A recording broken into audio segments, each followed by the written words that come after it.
What's going on, everybody? This is Sam Rizzo from the Superboy Legacy, and welcome to the very first Superboy Legacy live stream. And today, we're not really talking Superboy today, because we just had some incredible news break on top of just seeing the initial pilot for Superman and Lois that was outstanding. But today, we have some breaking news in the Superman film franchise. It's been speculated for a long time that J.J. Abrams was developing a new Superman film. He wrote one a number of years ago before he did Dawson's Creek, but now it seems like he's developing one with Warner Brothers, and they just hired a writer today.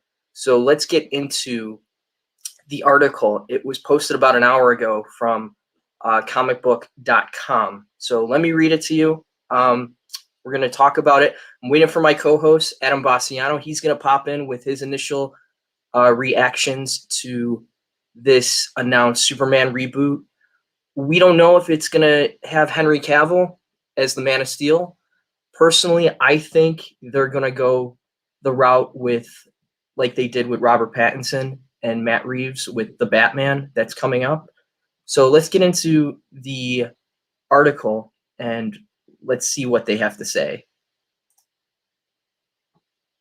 So this is from comicbook.com.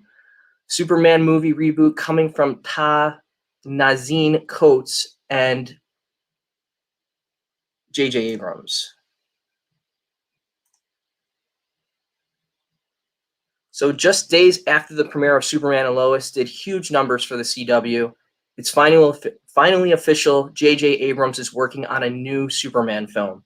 After years of rumors to that effect, Warner Media has finally made it official as J.J. Abrams will produce a new Superman film written by best-selling author and comic book writer Ta-Nehisi Coates. It is not immediately clear whether Henry Cavill will return to reprise the role in this Superman film, although Coates' initial statement suggests that his movie will be in the shared continuity of the DC film universe. The film will be the first Superman solo Superman film since 2013's Man of Steel, which introduced Cavill's version of the Kryptonian hero, directed by Zack Snyder. The movie inspired two direct sequels, Batman vs. Superman, Dawn of Justice, and Justice League, but those were multi-hero movies, and fans have long clamored for another solo outing for Superman. Coates is well known for his essays, books, and comics documenting the African-American experience that may have led some fans to suspect those rumors about a Michael B. Jordan-led Superman film could come back into play. That's a big but not unreasonable leap to make. Still, Coates is a talented writer who has tackled plenty of non-Black characters, including an acclaimed run on Marvel's Captain America. This is a new, powerful, and moving Superman story yet to be told, Abrams added. We couldn't be more thrilled to be working with the brilliant Mr. Coates to help bring that story to the big screen, and we're beyond thankful to the team at Warner Brothers for this opportunity. There is no director attached at this point, although Abrams himself has pitched Superman movies before, notably Superman Flyby, in which he screen-tested future Supermen Brandon Routh and Henry Cavill before the film fell apart. Whether that new way to see Superman includes recasting is not clear. The Shadow and X story said that a search is underway for a star, which presumably suggests it's being recast. But it could just mean that Warner's is keeping its options open. Cavill has repeatedly voiced his desire to step back into Superman's cape. Are you excited to see the new take on Superman, and would you rather see him recast or bring back Henry Cavill for the part? Let's see what you guys have to say.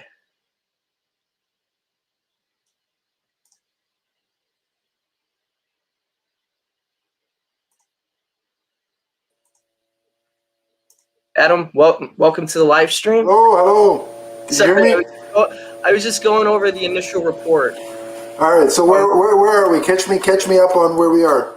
So I just read the report from comicbook.com. to everybody so they could get a gist of what's going on. JJ and Mr. Coates from a number of comic book properties is taking on the mantle of bringing Superman script to the big screen again. And JJ, we don't know. He's just producing it, and we don't have a director. So a couple of things that I want to sort of touch on. In terms of the things that we know for sure, Ta-Nehisi, I think it's in Coates is his name. That's how you pronounce it. I think I killed his name. Ta-Nehisi pronounced it. I think that's how you pronounce it. So he, as you know, DC Comics is where my heart lies. That's my home base. But I do enjoy Marvel. I do enjoy Marvel, and I do some reading of Marvel. And two of the books that I've read, now keep in mind I'm behind on them, but I've read them, or some of them, are the current runs of Captain America and Black Panther, which are both written by Mr. Coates. And I got to tell you, both of those books are phenomenal. Wow. And anybody, to me, if you can write Captain America, you can write Superman. Right. I mean, they're not the same character, but they have the moral center, the hopefulness, they have certain commonalities to them. So I think the fact that he can write Captain America in 2021, excuse me. Yeah. I just went back 20 years. But if you can write Captain America in a 2021 setting, you certainly can do the same thing for Superman.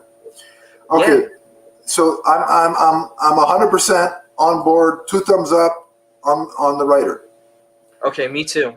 I'm very happy that they got somebody that loves the character and seems to have the knack for, and they got a comic book writer. That's what I love.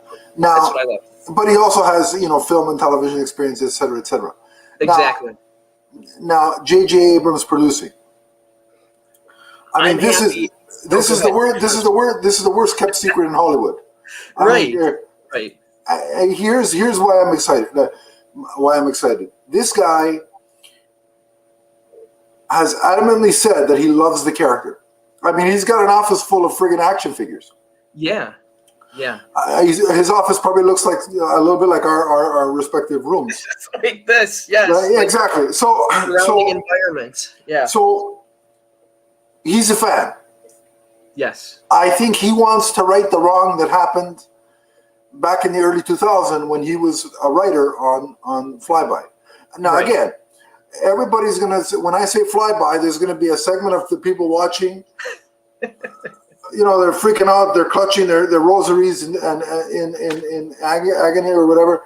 Look, Flyby, there were some rough elements, no doubt about it. But that was the draft that leaked online was the first draft, and a lot of the crap that was in there, I can guarantee you, was studio notes from John Peters, because I mean some of that crap sounded so stupid that only he could think of it.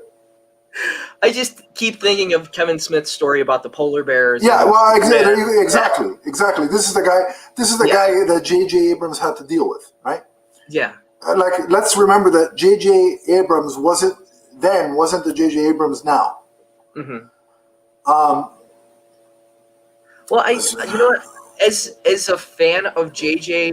pre Star Trek. I love the 09 Star Trek, so you're not going to get me there. Star Trek was the best. Yeah. But I think he dropped the ball big time on Into Darkness. So. Right. But my point is, let's not, everybody that's going to bring up Flyby, let's not go there, because that was over 2 decades ago. Yeah, that was 20 years ago. The guy's changed as a writer. And he's not and he's not writing now. Yeah. The other thing that I think is interesting too is, I know it's not there is no director right now, But I think there's a 60-40 chance that JJ is the guy that does it. I think his role, and if he does, here's why. I think that the first film will be him getting this prospective version of the franchise off the ground. And remember, every time he's directed a first film, it's turned out pretty damn good. Like if you look at Star Trek 09 and The Force Awakens, he has a knack for taking franchises that have been in the dumps, and this goes all the way back to Mission Impossible 3, right? He has a knack for taking franchises that have been in the dumps and revitalizing them. So if he does direct this one, I'm cool with it because he's done that successfully before with reinventing and reinvigorating the franchise. He's the Rock of directors, where he comes into a franchise that's dwindling and then revives it. So, right. So if I'm saying there's a 60-40 chance that he directs. Yeah, I wouldn't put it past him because I think he wants to leave his own stamp on Superman because he had that chance 20 years ago as a writer, but now as a director and the head of everything. I think he would be to bring Superman back into the mainstream as a hit film. I think is too good to pass up for him. Now, Sam, here's another thing we got to consider. Yeah. We're hearing various terminology in the different reports, right? Mm-hmm. Deadline is calling it a reboot. Yeah. JJ's quote says it's a new story. Okay. Do I think there's still a slight chance Cavill returns? Yes. Where is my heart and my head telling me it's going is that it's a complete reboot.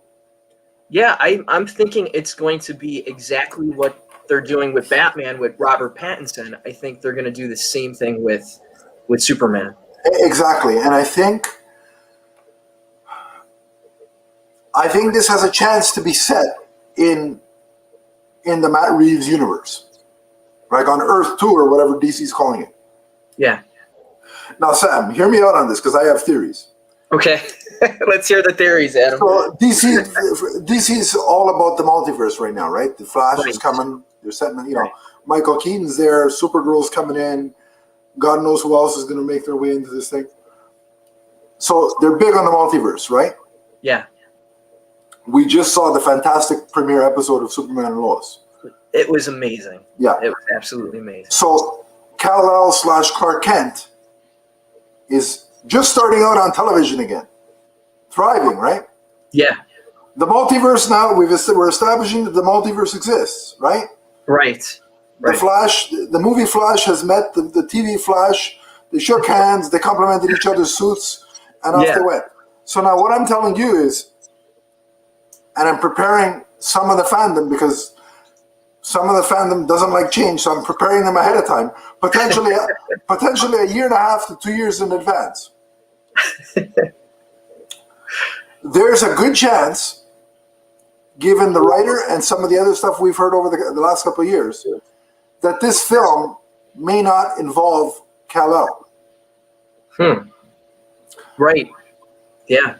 I think that this film will be set on an alternate Earth, probably Matt Reeves' universe. Just wishful thinking for me.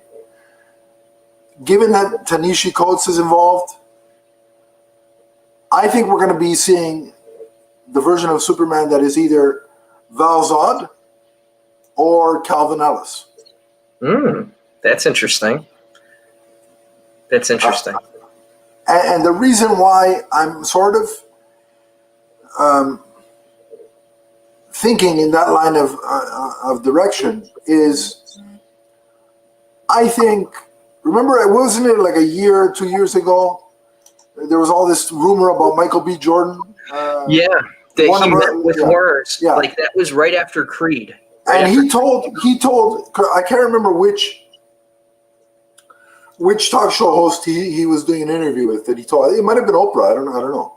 It might have been a sit down. Yeah, I think it was Oprah, where she point blank asked him about, there's rumors about you being the next Superman. Yeah. She's like, would you want to do that? And he's like, well, there's a two-pronged answer to that. He's like, yes, he admitted he's a big Superman fan. So again, another big, we could potentially have, I'm not saying Michael B. Jordan's going to sign on, but if he did, we could have 3 Superman fans on board this thing. Yeah. But he said, I'm a big fan of the character, but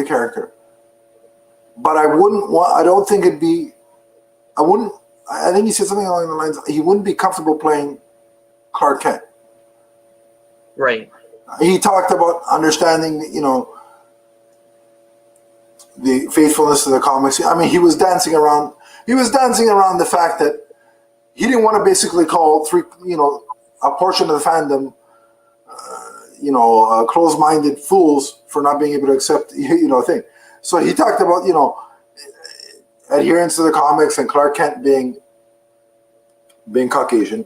But he said he talked about DC's multiverse, and he said there's a version of Superman known as Calvin Ellis, and he said I'd be keen to play that version.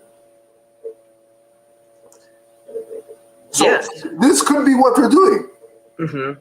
Yeah, it could totally be what they're doing. And I have zero, just speaking for me, I have zero issue with that if that's the case. Yeah, I think the more the merrier. The more Supermen you can put out into the multiverse, the better. And I think the more inclusion that you can do in getting more fans to the Superman brand, the better. Furthermore, Sam, let me ask you a question. Yeah.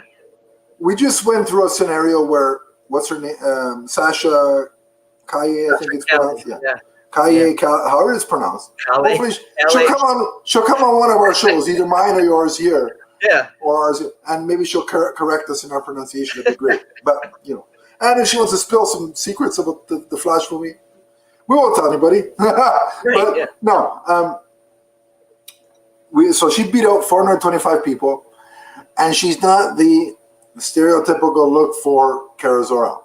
Now, just hear me out. If on the off chance, if they got a really good actor of the caliber of Michael B. Jordan and told you that's Clark Kent, I've always said, get the best actor for the job. Yeah. I wouldn't have a problem with that. Because I got into it. I think we touched on this on our last stream. I don't know if you posted it yet, but I didn't post the first live stream yet. I'm gonna post that one. But we're actually live right now. So people are watching. People are actually seeing this. Okay. Yeah, people. And we have some comments from Superman fans that we could get to. Right. So my thing is just, to me, it's always been about, I think it's either going to be I'm totally pulling stuff out of where. I think it's going to be either Calvin Ellis or Val Zod if Michael B. Jordan comes aboard. However, if they tell me he's Clark Kent, I don't have a problem with it, because I've always said the chief responsibility of a filmmaker is to get the best actor for the job. Yeah, you're right. I don't have a problem with Michael B. Jordan playing. And he's Kryptonian, for God's sake. I just want to point that out. He's Kryptonian. So at the end of the day, he's an alien. It doesn't matter what color he is. Orange, green, blue, brown, black. It doesn't. Who cares? Yeah, it doesn't matter. It really doesn't matter. He is a great actor. I loved him in Creed 2. Hell, he was great in Black Panther. Oh yeah. He's just a really talented, real talented actor all the way around. So, and he's got the name of a basketball guy that you're familiar with. Jordan, man. Yeah. So you can walk around in your Bulls jersey to the premiere and be like, hey. Right. So you want to get to some of the comments from fellow Superman fans? Yeah, sure. Let's go. Let's answer some questions. Okay. This is from Kevin Molina. Hey man, looks like some fellow DC fans I've ran into aren't too happy about this film news. Shocking. Yeah. I'm not surprised. Look, there's going to be a segment of the fandom that unless you say Zack Snyder and Henry Cavill are returning, they're going to be miserable. Yeah. Well, let's go with some more comments. Yeah. Lord Snyder, then Abrams. I disagree on the happy. So Abrams, to me, I enjoyed Man of Steel to mostly two thirds of it. But to me, J.J. Abrams is a better overall filmmaker than Zack Snyder. That's just my opinion. yeah.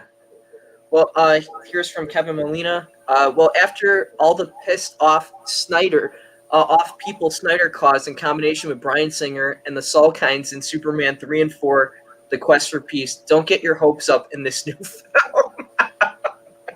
Again, look at the writers. Look at the writer. Like, you got to look at the creative team behind the scenes. At this early stage, that's all you can go off of is the creative team behind the scenes.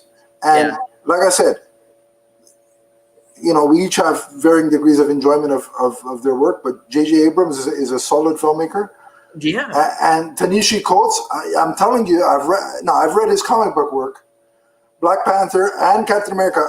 Keep in mind, again, Superman and Batman are my guys, so I'm not an expert on Captain America or Black Panther. But from what I've read of those two stories, they're fantastic. And so that's all I can go of based on their work. Yeah. Let's see. Mike Zumo, he's got this question. I'm no fan of J.J. Abrams after what he did to Star Trek and Star Wars. Star Trek 09 was great.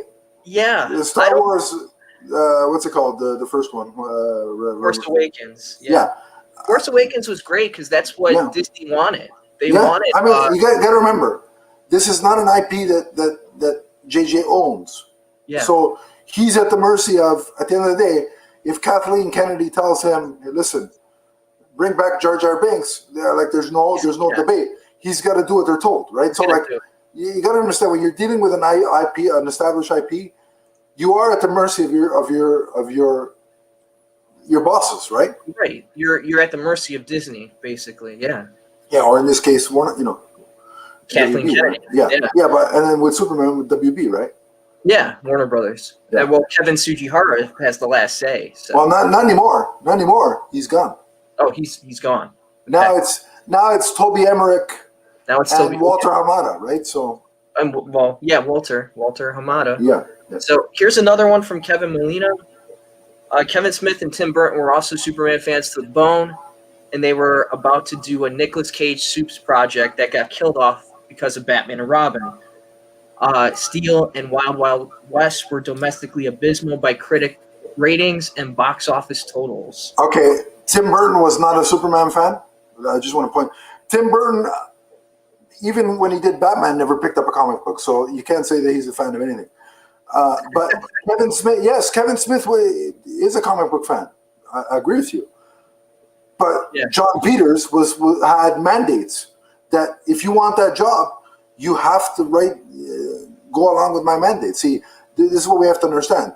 They're at the mercy of their bosses. So Kevin Smith had to answer to John Peters. He can't just write what he wants. Right. You can't. Here's another one from Lee Bolton. Personally, Superman movies draw people in with Clark Kal-El Superman. I think us as comic fans know a lot more about different variants. It will confuse the public worldwide. He has a point there. He really does. He does, but again, the Flash movie is opening up the multiverse. So people are going to have that idea, that possibility put into their brains. And so, I mean, again, this is being announced right now. The earliest we see it is 2023. Right. Which means the Flash will have come out by then. Right. And I think for a lot of us DC fans, I think we just have to wait and see, because that seems like it's going to be the linchpin for everything else to come after. And honestly, general audiences with these kind of movies, all they want to do is be entertained and have a good movie. Right, and I think the last two missteps, I don't want to call Superman, Man of Steel a misstep. It was a good movie, but I think Superman Returns was a misstep, and we've talked about it to death. But if you're put it this way, if they're going to introduce Calvin Ellis or Val Zod, it is the job of the filmmaker within the story, right? And so the writer and the director and the producer, their job with this film is to make this alternate Superman understandable and digestible to the audience. That's their job. Right. So even if the general audience has no preconceived idea who Calvin Alice or Val Zod is, that's the filmmaker's job. That's what they're paid the big bucks to do. Yeah. You got to make us care about this new Superman. Yeah. So, hey, I'm excited that we're getting a new Superman film. Yeah. If it's with Henry or not Henry, I'd like to see Henry back, but if not, well, we are going to see him back in the Snyder Cut. So we get the Snyder Cut in what, 2 weeks, 3 weeks time. Under a month. Yeah, under a month. So I think yesterday was 21 days. So something like that. So, but go ahead, Adam. To me, I just think, again, these are all theories. It could very well still be a Clark Kent story. I'm just saying the possibility exists that it's not. Right. And if they announce Michael B. Jordan next week, I will be happy.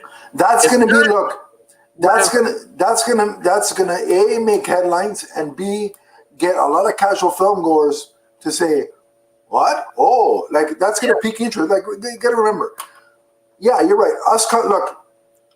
Us fans of the character and of the comics, you're right. Or the person who made the comment, yeah, they totally get that Calvin Ellis is an alternate Superman, Val Zod is an alternate Superman. They get it, but guess what? Warner Brothers knows that they have our money regardless. Yeah. Here's another comment from a fellow Superman fan. Tom Smith says, "The filmmaker and the writer need to tell the right story, whatever that may be. I hope it's not an origin story." You know what? I hope it's not an origin story either. If they do an origin, it would have to be something along the lines of what Superman and Lois did in that 5-minute montage. Yeah, I mean, those first 5 minutes were fantastic, setting up the world. But again, you're right. If it's Kal-El, you can do that. If it's Kal-El, you can do that, right? If it's Kal-El, you can get away with that. But if it's Val Zod or Calvin Ellis, their origin, yes, the Krypton part is the same, but everything else on Earth is slightly tweaked, right? So that would require more of an origin. So it depends on which Superman they go with. Yeah, in my opinion. Yeah, I mean, we'll have to wait and see if they go with Henry or if they go with somebody new. Like, I honestly see. Part of me, the reason why I don't think it's going to be Henry is if they were going to go with Henry, they would have. I think they would have said so in this announcement. I think. Yeah. Well, let's see any more comments we have. Let's see, from Mike Zumo again. I'm not sure a variant Superman would play in theaters unless, of course, it's one of the HBO Max movies. Would this be something that you would think could go to HBO Max instead of a theater? No. This being JJ and this is going to theaters. This is Yeah. And again, to me, their job is to attract the general audience to the theater, because they look, we're Superman fans. They know that they've got our money. Like, we're there. And people could say, "Oh, I'm not going to go see this thing." Yes, you are. Like, let's stop that. Just out of pure interest, people are going to go and see it. So, but it's the general audience, and so to me, they don't have the preconceived, notion of all the continuity. Like I said, if you do the job properly and you set it up and explain it properly, and you make a good movie, the audience will come along. I'm convinced of that. Here's another comment from Tom Smith again. JJ is producing, correct? If so, could he incorporate the old Flyby script? I think they will incorporate some things. Elements, yes.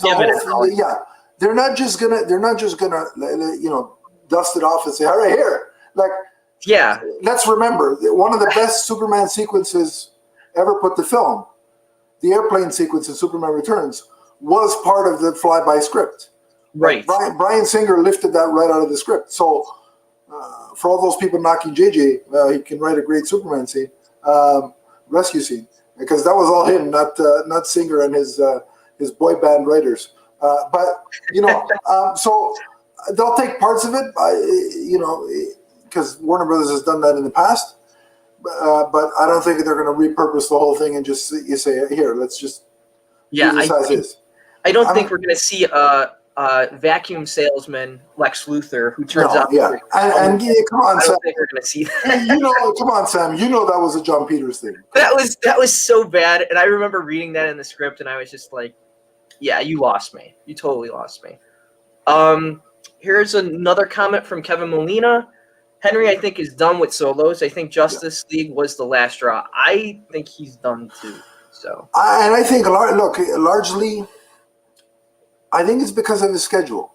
Like he's got The Witcher.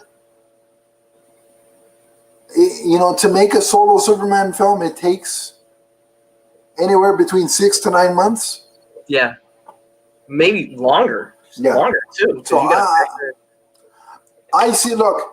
Special effects. Here's the benefit. Look, here's what if this is set on, let's say, for the sake of argument, Earth 2, which is where Matt Reeves' Batman exists. Right. You could still bring in Cavill for cameos in something like Shazam 2, Black Adam, and it won't affect the thing because, again, DC is setting up the multiverse. Right. Well, there was that report that came out that there was a so-called Superman on the Batman set, and that there was some sort of report in one of the Gotham City newspapers that there was a Superman in that world. So, like I said, and Matt Reeves and JJ are best buddies. They've worked together before. So, is it possible that they're set in the same universe? Absolutely. I think so too. Would I love another crack at a Batman Superman film that doesn't have them, wanting to kill each other? Right. Yeah, for no reason. I mean, I want a Batman Superman world's finest. Me too. With Lex Luthor as the president. Yeah. And Metallo, and what the hell? Bring in the Joker too. Let's have a party.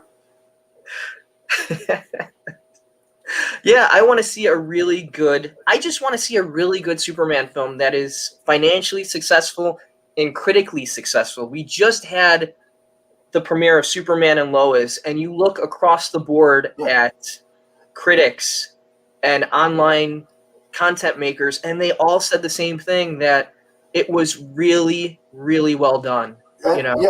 So we got one down. I want to see a film with Superman and his best characters that just knocks it out of the park. I think JJ can deliver that, to be honest with you. Yeah. That kind of Superman that we saw in Superman and Lois, a more hopeful, upbeat, positive. I think JJ can deliver. And look, will he probably sprinkle some nostalgia in there? Yeah, but he's not going to do a copy and paste job of Reeves. So I'm not worried about that. Yeah, I don't want to see, like we saw it with Superman Returns, Brandon Routh was stuck in 1978. I don't want to see a Superman stuck in the problem with that is, okay, if you're going to make a sequel, you can't even copy homework, right, Bryan Singer? Like you took a hopeful Superman and said, here, let's muddy the colors. We've talked about it, Sam. He put what did I call the maroon shower curtain on his back. The blue wasn't a proper blue. There were diamond S's everywhere. His boots had, I don't know what was going on. Poor Brandon. Look, Brandon delivered a fantastic performance given the circumstances he was in. And then he came back in Crisis and said, boom, like mic drop, here's what I'm going to do. Bang. Now, listen, people can say what they want. I'm not discounting the look. So I've said it could be a rebooted Clark Kent. It could be Calvin Ellis or Val Zod. Hell, we don't know. It could be a new story involving Brandon Routh Superman. We just don't know. We have no idea. But I think the most exciting thing about today is that we finally got the announcement that they are moving forward with a new Superman film, a solo Superman film. If it's with Henry, great. If not, hey, I'm not jumping off a bridge. I want to see, like you said, I want to see an actor who can take on the role and make it his own and make it memorable. I thought Superman and Lois was completely memorable. It was so good on so many levels, and I can't wait to see what they do with this. If it's Clark Kent, great. If not, and some other variant of Superman from another world, just make me care about the character. Make me care about this new version. It's just, I just love how when DC drops news, it comes out of nowhere. Like, who was expecting it? I mean, there were rumors, but we hear these. We've heard these J.J. Abrams rumors for a decade almost, right? Yeah, we've been hearing it for a while. So I love that aspect, that it was a complete surprise. And the other thing that I love about this, it dispels this ridiculous notion among fandom that Warner Brothers doesn't care about Superman. That's a load of crap. No, look, it's a load of crap, because look at all the promotion they put into Superman and Lois. And I get it's the CW, but that's a division of Warner Brothers. It's co-owned by Warner Brothers. Hello? So there's that. They just announced last week, a week ago today, right? Supergirl. So don't give this BS about, Warner Brothers doesn't care about Superman. I don't buy that. I'm sorry. I just don't buy that. I don't buy it for one bit, because Batman and Superman, well, Batman is their crown jewel, but Superman is a close second. Like, if you can't have a Superman in the mainstream on film or television, you're doing something wrong at Warner Brothers. You're sidelining a multi-billion-dollar hero that brings you in that much money. You've got to make, in terms of what they got to do. So let's, whether it's Calvin, well, they're both Kal-El, but whether it's Clark Kent, Calvin Ellis, Val Zod, whichever Superman we're getting here, the filmmakers involved have to do two things. Whichever one it is, they have to make us care about this character.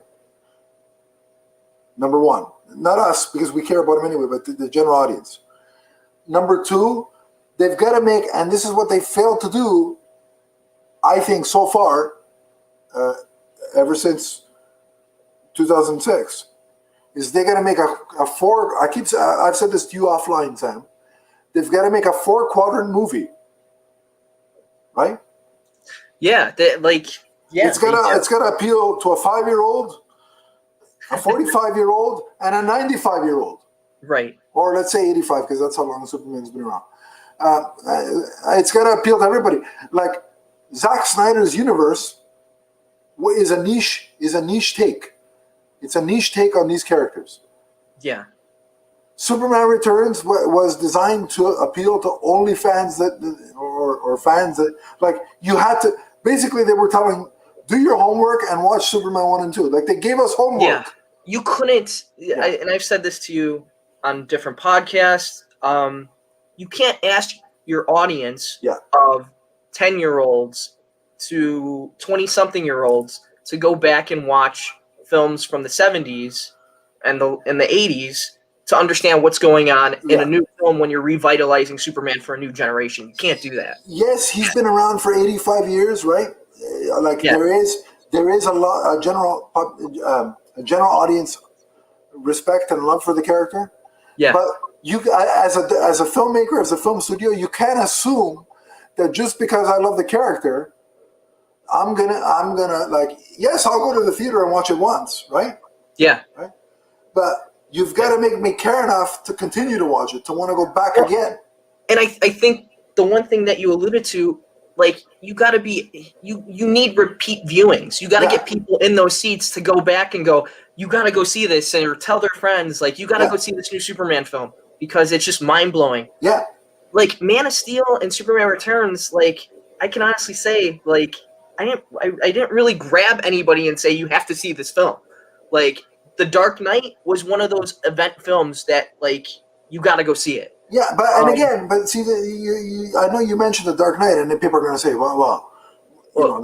that's why they try and darken up Superman to match the. No, right. But you see, this is what the old regime at Warner Brothers failed to understand. I think now they're getting it, because you're seeing, different variety in the films. Like, so you have Aquaman and Shazam and Birds of Prey, they're all tonally different to fit the characters that they're telling the story of, right? Yeah. So what works for Batman tonally doesn't necessarily fit for Superman. Mm-hmm. And I think now the studio is getting that. Yeah. Right?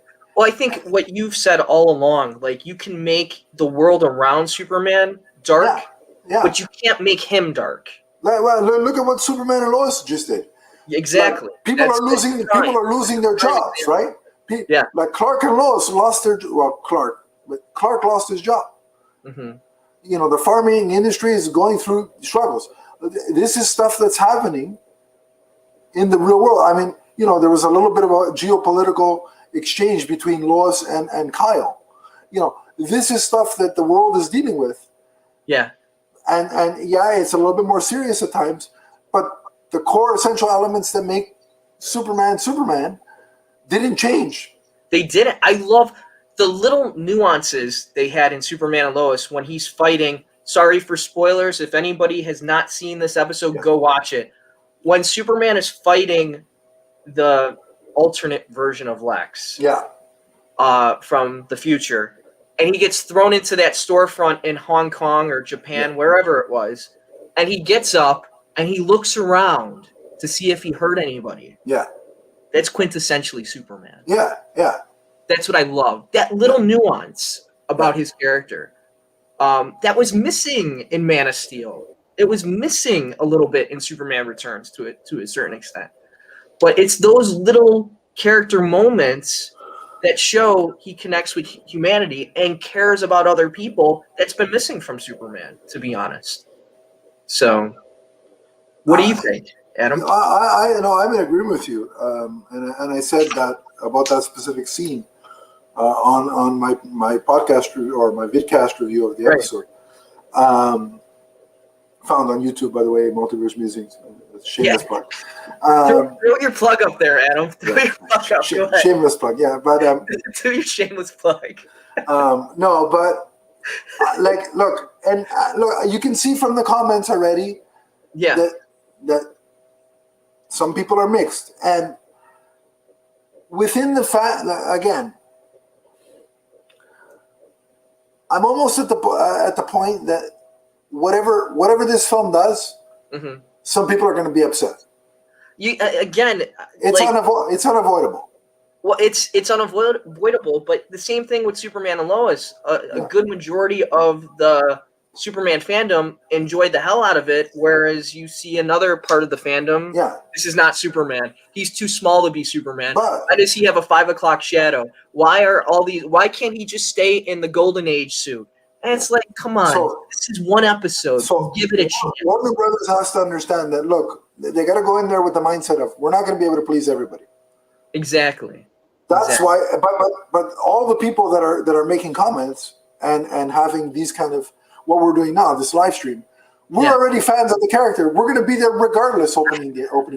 I've been a fan of this character since I was 5 years old, my entire life. And I love the character. If it wasn't for the Superboy series, this is called Superboy The Legacy live stream. Yeah. You know, I love the show and I love the character, and he represents so much. And I love Superman since Batman and Superman to me came into my life when I was 6 and 10 years old respectively. Mm-hmm. That's how long I've loved these two characters. So they know they could put Superman in a beret and whatever. And I may be upset about it, but I'll be there opening weekend.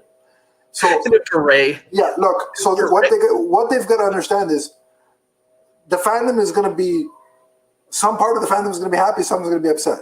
That's why this has to be their chief job. Yeah. And I know this is going to upset people to say this, but their job is to bring in the general audience and please the mass population, because that's going to get this film success. Our money only counts for the open. Let's be realistic. Our box office contribution is what, the opening night. That's the nerd. That's the nerd money. It's the nerd thing. Yeah. But I know I'm going to get flack for this, but I'm going to say, like, take a page out of Marvel's book. Look what they did with Captain America. Yeah.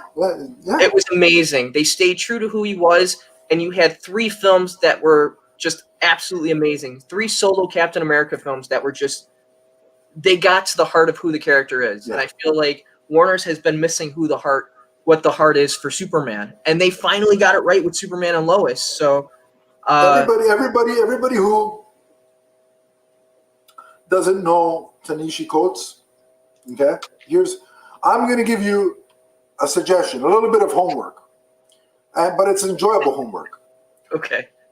Either go to your comic book store or go to Comixology and pick up 1 volume of both Captain America and Black Panther, of his Captain America and Black Panther. Yeah. Read it. I'm telling you, you're gonna be on board with him as a writer. What do you say, Adam? For the last 15 minutes of this live stream, let's answer some fan questions. Yeah, if we got him, bring him up. Let's we have a ton of questions that I think I lost my spot, so forgive me for losing my spot with the questions. I know some people have been commenting, why isn't Sam reading my comments? I'm sorry, there's a lot. So let's see. I'm going to pick up with Kevin Molina. The funny thing about John Peters is that he and Peter Gruber made Tim look like a genius with Batman in 1989 and Batman Returns. Yeah. Okay. Well, hold on. Yeah, but you got to remember, there's also a script involved. Right? Yeah.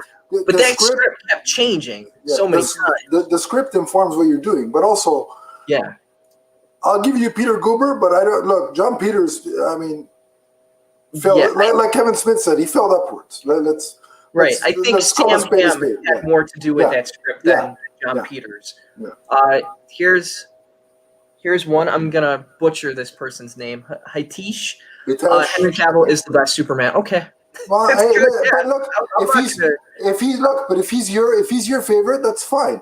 Yeah. That doesn't guarantee that he's going to be in this film. It's just that's the fact of it.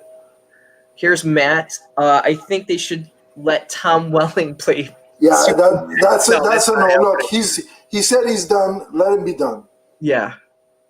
And Kevin says Welling doesn't want to wear the suit. No, he doesn't. Yeah, it's well documented, Kevin. He didn't want to wear it on his own show. It's well documented. He's not going to do it as a 45-year-old man. I'll tell you that right now. Yeah. Here, Tom Smith says, "I want to see Superman and the Secret Plant get adapted." I'm gonna just not say anything because I have no idea what that story is. Yeah, I have no idea what that story is either. Tom Smith, it took a long time for Routh to get a good Superman, and yes, it did. But no fault again. No fault of his own. I mean, that was not his fault. So, Matt, but in the last show of Smallville, he did wear it, so you can say he never did. No, actually, he wore a CGI T-shirt. But okay, sure. Did they go to Walmart and get that suit, and they just put Brandon's S on there? I think it wasn't an actual suit, my friend. Okay. Well, here's Kevin. Superman is usually better on TV, and partly because the expectations and budget are lower. Hence why I predict Sasha will not out Supergirl Melissa Benoist. Mostly because the DCU doesn't have a respectable culture, and the roster is too loaded with talent to where Sasha won't shine. Meanwhile, the CW, Melissa was on an even keel with the rest of the Arrowverse roster, and her given expectations and budget allow her to shine. Okay, I disagree with that completely, but sure. Look, Supergirl has been but here's the thing. After season 2, Supergirl became Alex and Friends, and Melissa Benoist has been an afterthought. Well, this last season was more about the supporting cast than it was about Supergirl, and it kind of lost my interest with and again, to say Sasha is not going to be able to compete with Melissa, you don't know that because we haven't read the script. We don't know how big the role is, but I will say this. Sasha beat out 424 people. How many did Melissa beat out? Yeah, we don't know. We don't know. Thank you, Lee. That's a great comment. Yeah. Lee Bolt, the character we love is staying alive, and that's the most important. That's the comment of the day. Thank you, Lee. Thank you. Thank you for that one. He's 100% right. Kevin Molina, on life support cinematically. Yeah, he's not wrong. Well, I can't argue. Okay, I can't argue with that one. He's not wrong. After Man of Steel. Man of Steel was not a bad film if you look at it from the view of, but when you triple down on the mistakes that film made, there's the problem. Yeah. Right? Yeah. And we'll get into it in another podcast. And that's what he's been doing this whole time. We'll get into it in another live stream, but today Superman's portion.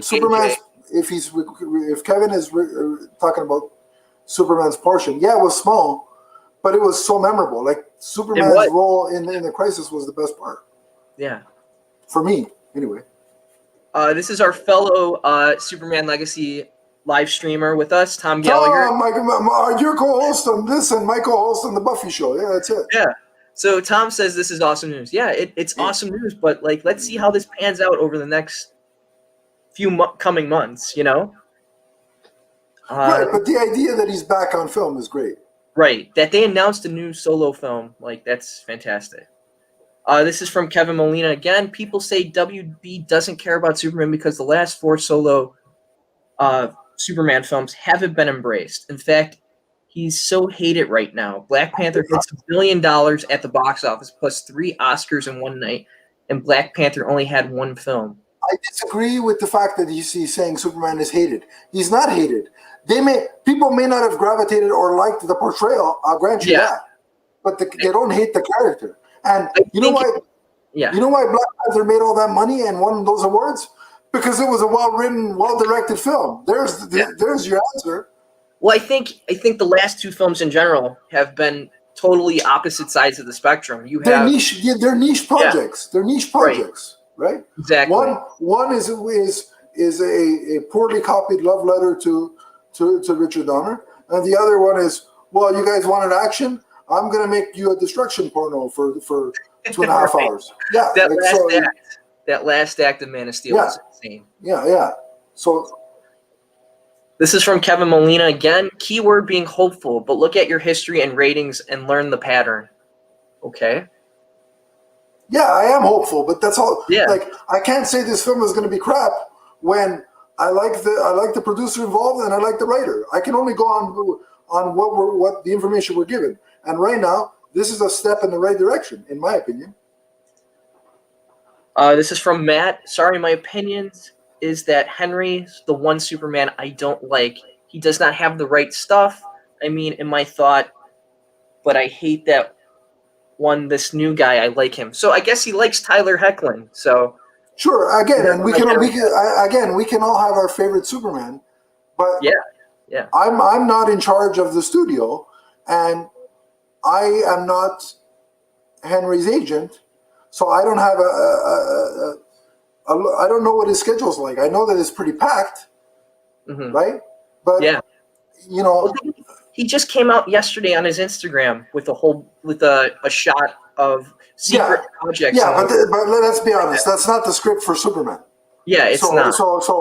But again, I think part of the reason why we may not see Henry is, despite and I know there's a big fan base for Man of Steel and BVS. Like, there are people that's their Superman, as proven by the last person. But look, if you look at the reception, the audience reception and critical reception of both Henry's movies, they have been underwhelming for the studio. Yeah. Unfortunately, that's associated with Henry's face. So if they don't bring him back, that's probably the reason why. One of the reasons why. And you say it all the time, Adam. They went so far as to use Chris Nolan's name in the Man of Steel press for that film, the promos for that film. But they're gonna do that with JJ. Right. But I think it was who was it that brought up the budget? Kevin. I know I've disagreed with him, but he's right about the budget. Look.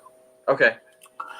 Here's another thing Warner Bros. Has to do. In addition of making us care about the character, whichever version they choose, and making a 4-quadrant movie, they have to keep the budget under control.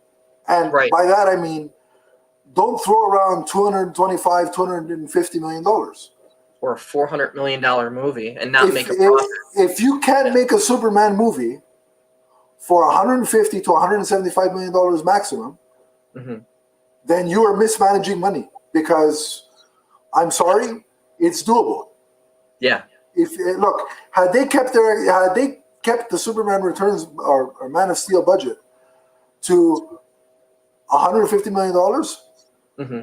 668 million worldwide looks a lot better. Yeah, it does. And you get a sequel. I think they would have greenlit a sequel. Yeah, and if Superman Returns, almost a decade earlier, Mm-hmm. had not had a 205. Now it said 250, but that was from other projects. Right. The actual budget was 205. Yeah. Had you had that budget around the same 150, 125, 150, 391 worldwide in 2006, when the international market was a lot different, you may have gotten a sequel to Superman Returns. So yes, budget needs to be a factor, and I think you can do a Superman movie for 150 to 175. No. Yeah. Well, that's your ceiling. Like, look at Shazam, right? Yeah. $90 million. So when it makes, there you go. When it makes what it makes, which is 400, whatever Shazam was. That's a success because of the budget. Like this is where Warner Brothers, in the Snyder era, were making mistakes. The budgets were too high. Yeah. Well, here's a comment I like. This is from Kevin. Think of this as an NBA team. When my Chicago Bulls sucked with Garth Foreman and John Paxson in the front office, Bulls fans boycotted the games to where attendance was low and Garth Pax finally got fired. Who's to say this Superman film will cause that same effect upon the Superman fan? I don't think the Superman. It's not the same as sports. The Superman fan base will go. I've seen so many projects where the fans have said, "Oh, we're not going to go see that," but then 3 days later, "Oh, I went to see it," and it's the same person. I went to see it, and blah blah blah blah blah blah. Yeah, the Superman fans will go see it. Mm-hmm. The success or failure of this movie will be how much of the general audience you appeal to and attract. Yeah. Marvel movies don't make $1 billion. Iron Man cannot become a $1 billion franchise if the general audience doesn't get on board. Well, here's somebody that agrees with you. Mike Zumo. There's no reason they can't make a Superman movie on Shazam. 100%. Exactly right. Yeah. Look, Superman, and here's case in point. Superman and Lois. Look, okay, the budget is higher than a typical CW show, but it's nowhere near the $225 million that Zack Snyder had to play with him. And look how good that looked. Right. Yeah, it looked amazing. So if they can, let's be generous. I don't think it had this much, but let's be generous and say Superman and Lois's pilot had $10 million. It didn't, but let's pretend. Yeah. That's $10 million. And then we have over here. And then we have over here 225. Right. It's absolutely crazy. And the main difference is more destruction. Really. But what they did on Superman and Lois, like effects-wise, just looked they knocked it out of the park. Yeah, absolutely.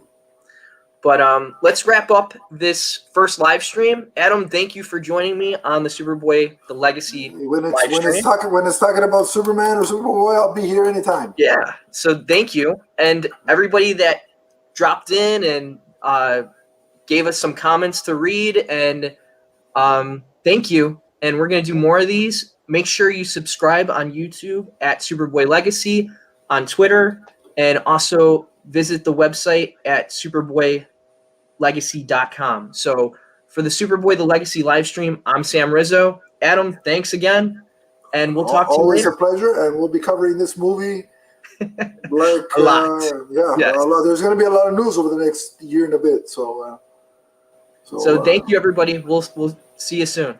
Thanks. Up and away. Up and away.